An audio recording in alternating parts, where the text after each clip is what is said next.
Sitting on a bench in the Parque Santander, having his shoes shined before it was time for the tribute to begin, Majorino was suddenly sure he'd just seen a long-dead political cartoonist.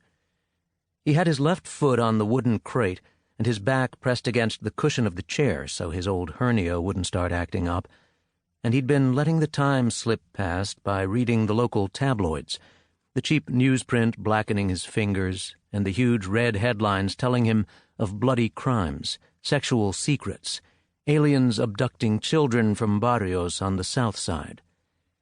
Reading the tabloids was a sort of guilty pleasure, something he allowed himself only when nobody was looking. That's what Majorino was thinking about, the hours he'd lost here, given over to this perversion beneath the pale sunshades, when he looked up, away from the words, as one does to remember better, and finding his gaze met by the tall buildings, the ever-gray sky, the trees that had been cracking the asphalt since the beginning of time, felt as though he were seeing it all for the first time. And then it happened. It was just a fraction of a second. The figure crossed 7th Avenue in his dark suit, untidy bow tie, and broad-brimmed hat, then turned the corner beside the Church of San Francisco and disappeared forever. In an effort not to lose sight of him, Majorino leaned forward and stepped off the crate just as the bootblack was about to apply the shoe polish to the leather, leaving an oblong mark on Majorino's pale gray sock, a black eye looking up at him accusingly from below, just like the man's half-closed eyes. Majorino, who until now had seen the bootblack only from above, the shoulders of his blue coveralls speckled with fresh dandruff, the crown cleared by an encroaching baldness, found himself facing a veiny nose, small protruding ears, and a white and gray mustache, like pigeon shit.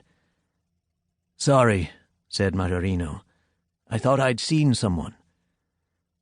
The man went back to his work, the well-aimed strokes of his hand applying shoe polish to the instep. "Hey," Majorino added, "could I ask you a question?" "Go ahead, Chief." "Did you ever hear of Ricardo Rendon?"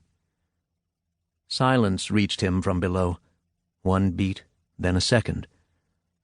"Doesn't ring a bell, sorry," said the man. "If you want, we can ask my colleagues after." His colleagues. 2 or 3 of them were already starting to pack up their things.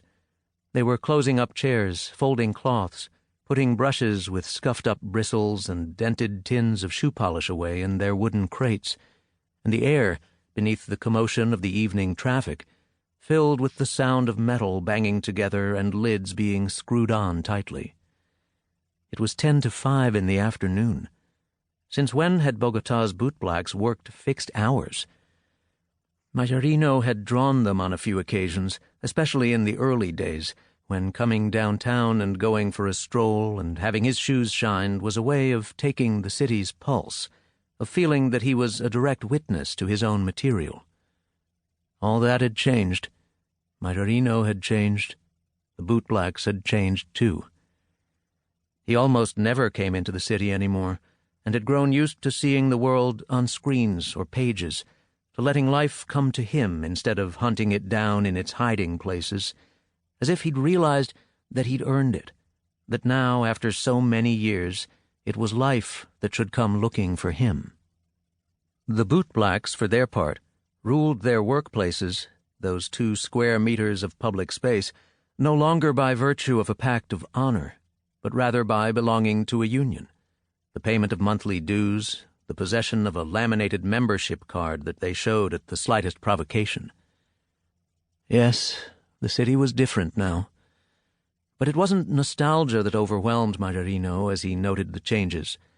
It was a strange desire to hold back the march of chaos, as if doing so would also hold back his own interior entropy, the slow oxidation of his organs, the erosion of his memory that was reflected in the city's stubborn forgetfulness, as exemplified by the fact that nobody knew who Ricardo Rendon was anymore.